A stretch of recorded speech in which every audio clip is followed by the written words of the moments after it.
السلام عليكم ورحمة الله وبركاته. مرحبا بكم في قناة حفظ دعم.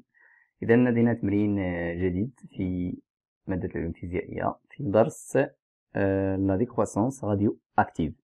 عندنا l'oxygène O يعني l'oxygène 15 O 15 8 et radioactif de demi-vie 122 secondes. donc هذه demi-vie يعني زمن النصف 122 secondes. Calculer sa constante radioactive. La constante radioactive هي lambda. المعطيات فيهم T1 بالتالي هي T1 2 1 sur 2 اللي هو زمن النصف. كاينة علاقة ما بين لامدا وهذه. هاد العلاقة كاينة في الكور، يعني أي تلميذ خصو يكون عارفها باش يجاوب على بحال هاد الأسئلة.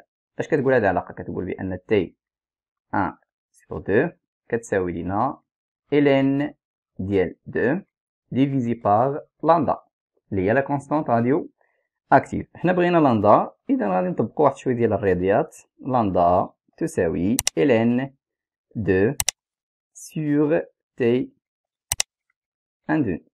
application numérique. donc ln 2 راه c'est un nombre divisé par 122 اللي هي بسكوند، وبقات الخدمه ديال الكالكيلاتريس. هادشي الا حسبناه غيعطينا 5.68 fois 10 à la puissance moins 3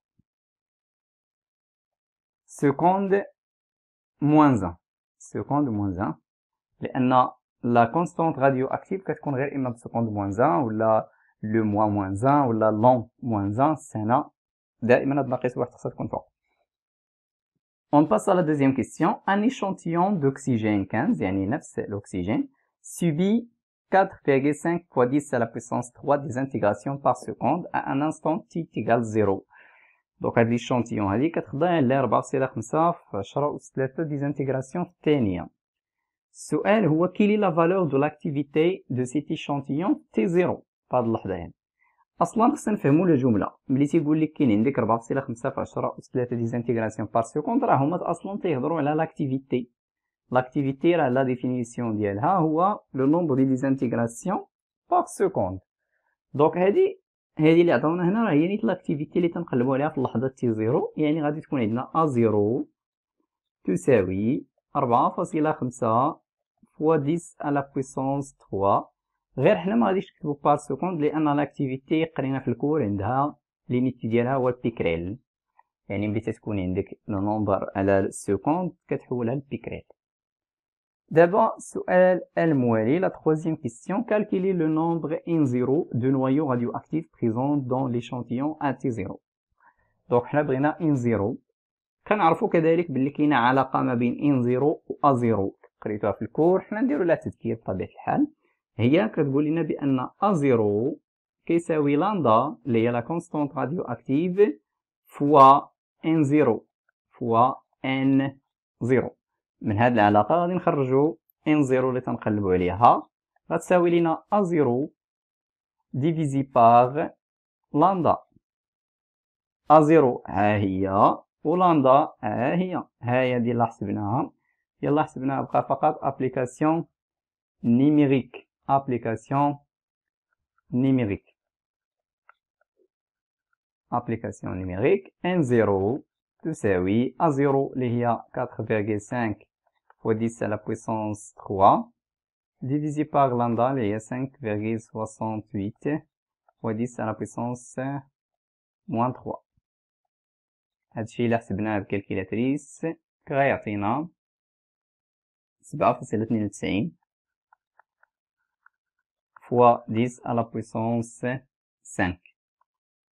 وهذا راه فقط سي ان نومبر يعني 100 unité. اوكي، نمر إلى السؤال الموالي اللي هو exprimer le nombre de noyaux radioactifs N de T présents dans l'échantillon à l'instant T en fonction de N0 lambda et T. يعني عبر على العدد ديال النوايو radioactifs بدلالة هادشي اللي هو N0. هادي راه كاينة، هادي هي لا لوا دو لا ديكروسونس radioactive اللي هي N de T est égal N0 exponentielle moins lambda T. هذا هو لا لوا دو لا ديكروسونس radioactive. دونك ملي كيقولك هادي اون فونكسيون دو هادو، ها هي العلاقة راه كاينة مباشرة في الكور. اون اوتر كيستيون، ا كيل دات تي ان، حنا دابا يعني السؤال المطروح هو نقلبو على T1. Le nombre de noyaux restants sera-t-il inférieur à 0,1% du nombre de noyaux initial؟ يعني في الأول، يعني في ليطا إنيسيال كانت عندك إن زيرو. دابا اللحظة فاش غتولي هاد إن زيرو ما كاملاش، غتولي مضروبة في 0.1%، يعني 0.1 على 100.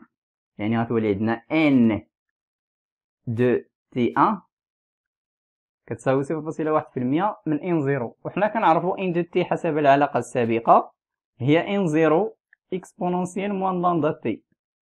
دابا هاد ان دو تي درناها هنا غير باش نبينو بلي كتساوي ان زيرو اكسبونونسيال موان لامدا تي. دابا حنا ماغاديش غنخدمو غير بهاد البارتي هادي من هنا حتى لهنا، وتبع معايا دابا ان زيرو كاين هنا وكاين هنا غتختزل بيها. اش غيبقى لك؟ غتبقى لك 0.1 على 100 اللي هي شحال هادي؟ 10 أس ناقص 1، وضربها في 10 أس ناقص 2، يعني هادي غتطلع الفوق غتولي 10 أس ناقص 2 هي 10 أس ناقص 3. 10 أس ناقص 3 كتساوي لينا اكسبونونسيال موان لامدا تي اللي هي تي ان. تي ان اللي كنقلب عليها.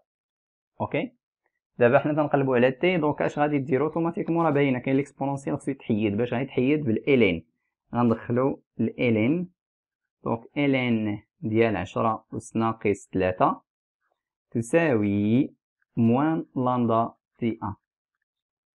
ومن هنا غادي نلقاو بان تي ان كتساوي لنا الين ديال 10 أس ناقص 3 مقسومة على ناقص لامدا، مقسومة على ناقص لامدا.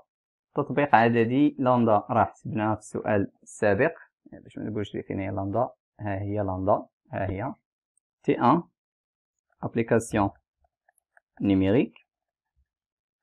T1 غتساوي ln de 10 à la puissance moins 3 divisé par moins كنعوضو لامدا بالقيمة ديالها هي 5,68 fois 10 à la puissance moins 3. وهادشي كنحسبوه كيعطينا 1216,216,15 secondes. On passe à la dernière question, la question 6, اللي كتطلب لينا calculer le nombre de noyaux restants à T2 est égal 1 heure. هنا بسيط هادشي ما فيهش شي حاجة صعيبة، لأن عطاوك T دونك غتحسب N tout simplement N à T2 donc N de T2. هنا كنعرفو أصلا l'équation كيفاش كتكتب N0 exponentielle moins lambda T. لامدا كاين عندنا و T2 هي هادي اللي عطاونا هنا 1 heure. دونك اش غادي نديرو؟ فقط تعويض مباشر، وغادي نلقاو لو نومبر ديال لو نومبر دو نويو ريستون ا تي 2. اوكي، دونك تساوي غادي نعوضو ان زيرو ديجا حسبناها لقينا فيها 7.92 فوا 10 على بويسونس 5 حسبناها في السؤال السابق. ها هي ان زيرو، ان زيرو هي فين حسبناها، هي هادي ان زيرو 7.92 في 10 أس 5. نكمل. إذا هنايا اكسبونونسيال موان لامدا اللي هي موان 5,68 فوا 10 على بويسونس موان 3 فوا تي 2 اللي هي 1 اور نحولها للسكوند اللي غتولي 3600 ثانية، ولا نحول الدقيقة 60 تعطيك 60 دقيقة وتحول تاني الدقيقة 60 ثانية، 60 في 60 هي 3600 اكسبونونسيال. دابا بقى الخدمة ديال الكالكيلاتريس، فاش غادي نحسبو كنلقاو القيمة 1.04 فوا 10 على بويسونس موان 3. هاد القيمة راه كتساوي تقريبا صفر. علاش؟ لأن هاد 10 أس ناقص 3 إلا هبطتيها لتحت غتولي 1000، يعني 1 قسمتيه على 1000 راه فيها 0.000. واحد، يعني شي حاجة اللي هي صغيرة جدا، دونك ما بقى والو. دونك إذا شكرا على المتابعة، نلتقي في فيديو جديد إن شاء الله. إذا أعجبك الفيديو لا تنسى الاشتراك ونشر الفيديو لكي تعم الفائدة. السلام عليكم ورحمة الله.